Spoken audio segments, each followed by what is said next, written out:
ચલો આજે આપણે સમતલ અરીસામાં કેવા પ્રતિબિંબ રચાય છે બરાબર એના વિશેની માહિતી મેળવીએ.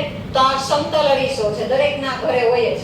જે આપણે ડ્રેસિંગ તૈયાર થવા માટેનો જે અરીસો છે એ સમતલ અરીસો જ છે બરાબર. હવે એના માટે મેં અહીંયા એક પેન્સિલ રાખી છે. પેન્સિલ અરીસા સામે રાખું છું. કેવું પ્રતિબિંબ દેખાય છે તમને? સરસ.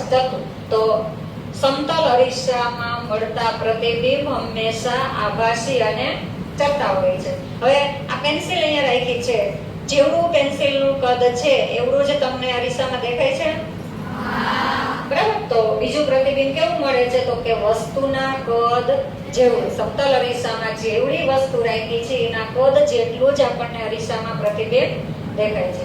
ત્રીજું કે અહીંયા મેં પેન્સિલ રાખી છે બરાબર. તો અરીસાથી જેટલા અંતરે પેન્સિલ હોય, દાખલા તરીકે મેં આટલા અંતરે રાખી, આટલા અંતરે, તો અરીસાથી જેટલા અંતરે તમે પેન્સિલ રાખો એટલે કે વસ્તુ રાખશો સામે એટલા જ અંતરે પ્રતિબિંબ આપણને દેખાય છે. એટલે કે અરીસાથી વસ્તુનું અંતર અને અરીસાથી પ્રતિબિંબનું અંતર હંમેશા કેવું હશે?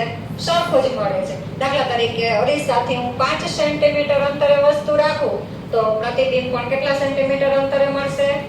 5 સેન્ટીમીટર બરાબર. પછી આપણે દરરોજ અરીસા સામે ઊભા હોઈએ છીએ. દાખલા તરીકે હું અત્યારે આમ મારી સામે અરીસો રાખું તો હું મારી જે બાજુઓ છે એ અરીસામાં આપણને ઉલટાયેલી લાગશે. એટલે કે ડાબી બાજુ છે આમાં કેવી દેખાશે?